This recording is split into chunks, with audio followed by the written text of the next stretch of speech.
Can someone tell me what in the bullshit world of broken Hollywood is going on around here? Oh god, it was a total disaster, a total disappointment, and a total waste of time. By watching this movie, I somehow had this feeling that they had just made this movie because for some reason Jason Statham was either running out of movies or he was either running out of money. Don't criticize me. I mean, I do like Jason Statham. There's no doubt about that. Apart from another actor, let's say Idris Elba, this guy is really good. But somehow it turned out to be, they were forcing to make this movie, or maybe Jason Statham somehow managed to force himself into this movie, or he has some contacts inside that he wanted them to spend money so he can make money. But after watching this movie, I am totally confident that I do agree with a lot of other critics as well that all his movies are almost the same. The story is almost the same. He is either he's some kind of an ex-military guy, or he's an ex-con man, or he's like an ex-CIA or Black Ops. So his former life has been something that he has left in the past, and now he joined a totally different industry, doing something normal, and the situation arises that somehow he tends to he attracts different kind of bad shit happening in the world, and he somehow attracts those towards him, very honestly speaking. Now talking about his former movies, his past movies which he has done, and the story being almost the same, and his role has almost been the same, like his former life has been something that he has left behind for whatsoever reason. So let's look at some of the movies that he has done. Now I've compiled a list of a couple of movies. I won't take that long. If you look at the movie Wrath of Man, which came out a couple of years ago, in that movie he was a former con man, a heist man. Then we come to a movie which I really wanted to watch. It had two parts. It's called The Mechanic. In that movie, he was a former assassin. I'm a former assassin. That's for slapping your wife. Who are you? Another movie which was called Wild Card. In that movie, he was a former mercenary. I'm a former mercenary. I will chop your head off. The Beekeeper, let's not forget The Beekeeper, which came out 2-3 years ago.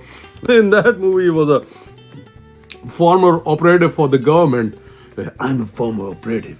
And then there was a movie called The Home Front. He was a former DEA agent. And now this, a working man. I'm a working man. I work in the construction. And in this movie, he's a former Royal Marine Commando. I mean, look at it. Former heist man, con man, DEA agent, operative for the government, Royal Marine, military. So, if a Hollywood director comes up with the idea of, making a movie in which he wants the main lead character would be a former, ex-military or something like that, they would say, oh, who should we cast? Let's see. Oh, Jason Statham. Let's go for Jason Statham. Another thing which was not a bit surprising for me, but was surprising, was that one of the producers in this, there are a couple of producers of this movie. So one of the producers in this movie is none other than Sylvester Stallone, which in my opinion is doing a great job now, because he's focusing more on production or directing movies rather than acting himself, because he's over nearly 80 years old. So I think because his the kind of roles that he has been doing were always related to action or stuff like that. Minded not to forget, there was this movie that came out a long time ago. Yeah, Oscar. So which was, I think, released in 1991.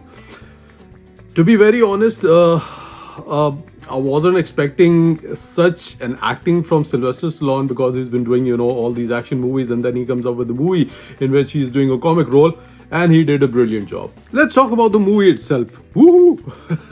I honestly don't want to talk about this movie. This movie is it's all over the place. For no reason they have dragged the movie and made it into 2 hours long. Rating of this movie is surprisingly 5.9. 5.9? Come on, man, 5.9 for this. I mean, I'll give you a couple of reasons. The actors in this movie, there are a lot of new faces, yeah, even for supporting roles. They're all over the place. They're struggling to in doing some action sequences, in doing comic roles, in acting purely in itself. Right, as predicted, Jason Statham coming up, being a working man. So I instantly knew what was going to happen. He must be some kind of a former DEA agent or some spy shit or black ops or military. I'm a military operative. I'm a black ops. So I instantly knew about it. All right. Moving forward, story goes something like this: that he is working for a construction company. This company, a construction company, is a family-run business who have a daughter who is also working with them. So one night she goes out with friends and she gets kidnapped, which is another typical story. And then, of course, Jason Statham kicks in. The military guy is back, the former military guy.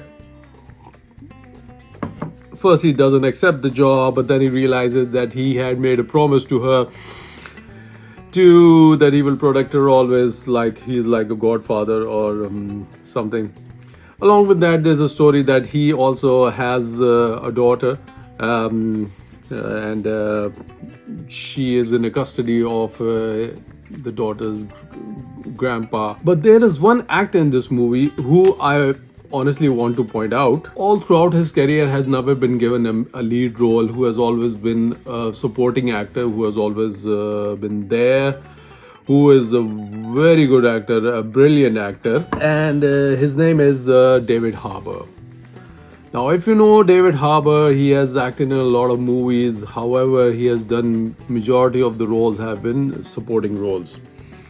Now, in my opinion, I'm just saying it's my opinion, as I always say, David Harbour is the kind of actor, if he is given a chance in a lead role, he will surpass everyone. He is so good. He is so good.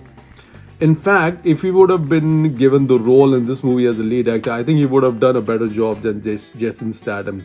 Not much of a screen time in it for him, but he is good. Now, talking about the action in this movie, disappointingly, there's not much action in this movie, but the ones that are there are quite impressive. For example, if you look at the scene,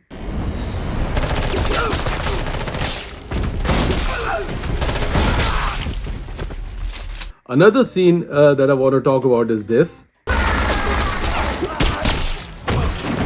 Now, in this scene, if you look at the way, when Jason Statham shoots him, and the way the guy has acted, the guy getting hit, getting shot at, the way he, gets hit, and the way he hits his head on the table, ooh, man, that must have hurt. Ooh, that must have hurt more than the bullet itself.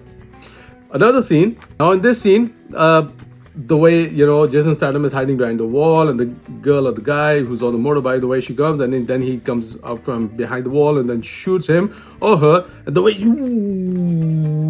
she goes back on, brilliantly directed. Now, these are the kind of scenes which we would really like, interestingly would like to see in movies. And one more last scene. Now, if you look at the scene, the way he enters the door and the way he like shoots him and goes, flipping back and dash straight into the top, that was brilliantly produced and directed. I mean, that was a mental and insane good action sequence in it, but very few of them. Anyways, the movie, there's an abrupt ending, and then like somehow the whole movie was a drag, and they were just taking it for a ride, and they could have done better, but eventually in the end, what can we say?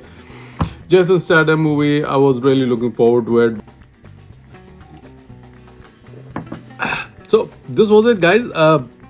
Anyway, if you're still interested in watching this movie, then you can download it, stream it, or if it's still available in theaters, you can go and watch it in the cinemas as well. In my opinion, they could have done a better job, but failed to reach the expectations. All right. Anyways, hope you like this video. Keep watching, and I will see you guys definitely in my next video. You guys take care and see ya. Ciao.